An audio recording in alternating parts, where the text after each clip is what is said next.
Bienvenue dans cette nouvelle vidéo dans laquelle je vais vous expliquer comment instancier un client EBI sur vos environnements SharePoint Online.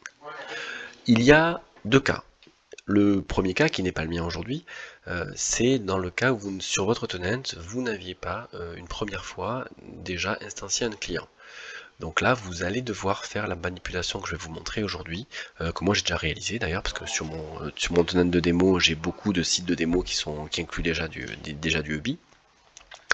Mais je vais la simuler. Donc, et le deuxième cas, vous imaginez bien que c'est celui dans lequel mon EBI a déjà été instancié, et là je vais uniquement, je vais me raccourcir énormément le temps de réalisation. Donc je vais ouvrir mon tenant EBI, et sur portal.ebi.ai, et dans la partie application, je vais aller sur SharePoint. Je vais télécharger un fichier zip, le package ici, avec le bouton télécharger ici. Donc je l'ai déjà téléchargé plusieurs fois, hein. Voilà, et je vais le dézipper pour en extraire le fichier sppkg. Ensuite, je vais ouvrir le centre d'administration, deuxième point. Donc pour l'ouvrir, il faut bien que j'ai accès à ce centre d'administration de SharePoint. Puis je vais cliquer sur application, comme on le voit ici, et accéder au catalogue d'applications. Donc en gros, ça nous fait, bam, application ici, donc ça le rouvre, et dans le catalogue d'applications, je vais accéder aux applications qu'on va manager. Donc ici, je l'ai déjà installé, comme je vous l'ai dit. Au passage, vous allez pouvoir l'uploader si ce n'est pas le cas. À l'upload, attention, ce bouton peut ne pas apparaître dans le cas où sur votre site de l'App Catalogue, donc moi c'est le site App Catalogue ici, vous n'étiez pas administrateur. Donc ce bouton n'apparaît que pour les administrateurs. Donc attention, même si vous êtes administrateur global du tenant, il est possible que ce bouton n'apparaisse pas. Bon, pas très grave, c'est facile à gérer. Donc vous allez simplement uploader le package, donc moi il a déjà été fait, et après on va voir ce qu'il faut faire. Donc dans votre site de catalogue, cliquez sur la première tuile, distribution d'applications pour SharePoint. Donc voilà, donc vous voyez, donc ici globalement l'application a été déjà ajoutée au catalogue. Alors, dans le centre d'administration SharePoint Online, à cliquer sur accès aux API et sélectionner les demandes d'approbation. Alors, en gros, là, ce que vous êtes en train de faire, c'est de truster votre apps. Voilà. À partir de là, en gros, on arrive, donc du point 2 au point 7, c'est la chose qui n'est à réaliser qu'une seule fois. Donc c'est simplement une simple manipulation technique qui est faite généralement par un administrateur. Donc moi maintenant, dans mon cas, je vais reprendre au point 8.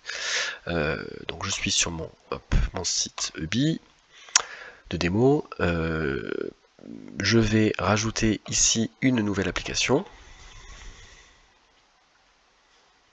Voilà, et j'ai bien ici mon application disponible. Voilà, l'ajout a été effectué. Très bien. Donc je vais revenir dans la page du contenu de mon site. Voilà, donc j'ai bien une application qui est en train de s'installer. Alors ce n'est pas fini puisqu'il va falloir faire une petite configuration. Donc vous allez ici avoir des clés qui sont disponibles ici. Voilà, que vous allez pouvoir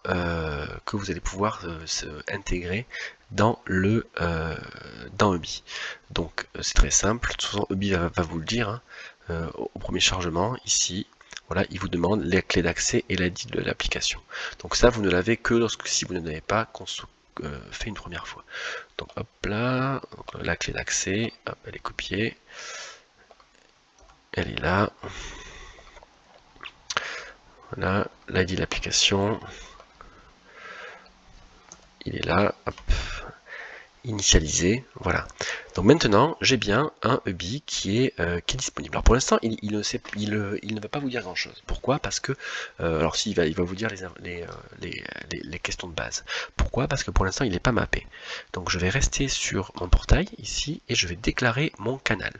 Alors je vais aller dans mon outil ici et je vais déclarer mon canal démo.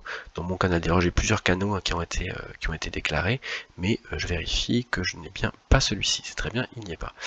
Donc je vais donc aller sur créer un canal. Alors attention, là dans mon cas, c'est un très bon exemple, sur mon Tenant Ubi, je ne suis pas connecté avec un compte Office 365. Donc je vais prendre soin d'abord d'aller sur connexion à Office 365, voilà, et je me suis bien connecté. Alors là c'est parce que sur mon navigateur, hein, sur mon navigateur, j'ai mon compte Office 365 qui est déjà plus ou moins enregistré. Normalement, vous devriez avoir une pop-up qui s'ouvre et qui vous donne, qui vous propose de vous connecter à votre compte. Alors pourquoi c'est intéressant? Parce que maintenant que je suis connecté à Office 365, je vais pouvoir, hop, voilà, déclarer un SharePoint. Donc je commence à taper démo. Donc je retrouve mon site ici. Donc voilà, cette connexion Office 365 vous permet surtout de faire ceci. Donc administrateur, tous les power users, ça je l'active, ça me permet en fait que tous mes power users sur mon tenant vont pouvoir manipuler ce canal. Voilà, sauvegarder. Voilà. Donc à partir de maintenant, j'ai bien un canal démo. Mais vous voyez, ici, rien n'a été pour le moment déployé. Donc en fait, la seule chose que je vais avoir à faire, c'est, disons que je veux qu'ici, sur ce canal de démo, mon bot puisse répondre aux questions, disons, aux questions sur Microsoft 365.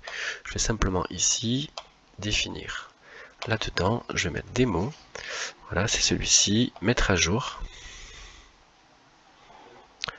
Il apparaît ici, donc maintenant, je vais juste faire une publication, voilà, de mon IA. Et bon, ça va prendre quelques minutes, hein. Mais je sais que maintenant, sur mon canal démo, j'ai bien 13 bases de connaissances qui vont être prises en compte. En l'occurrence, ce sont toutes les bases qui sont liées à Microsoft 365. Donc dans un premier temps, en fait, Ubi ici va avoir un fonctionnement très basique, hein. Il va répondre aux questions de base, aux questions qui n'ont pas, on va dire, de réalité contextuelle. Mais pour ça, moi je le trouve plutôt moche. Alors moi mon SharePoint ici il est bleu, donc je vais retourner dans mon canal ici et je vais aller le modifier. Donc je vais modifier l'apparence de Ubi sur mon canal et je vais définir, alors hop, je suis pas très fort, allez, on va dire que ça ressemble, la couleur de fond, vous voyez, hop là j'ai un peu un exemple, on va rester sur du bleu aussi, on va du bleu très clair, voilà. Et je vais pouvoir donc modifier les avatars, modifier la police, modifier à peu près tout, et modifier jusqu'au nom de mes boutons et tout ce qui va avec. Donc voilà, à partir de maintenant, hop là, quand je vais, donc je vais sauvegarder, voilà, quand je vais relancer hop, ma page démo, je vais avoir mon Ubi qui va être tout bleu, voilà. Donc à partir de là, il faut attendre un petit peu, il faut attendre quelques minutes pour que celui-ci commence à... Alors vous voyez, en fait non, parce qu'il a déjà commencé à prendre certains comportements. Donc là, en fait, l'IA a déjà commencé à se générer.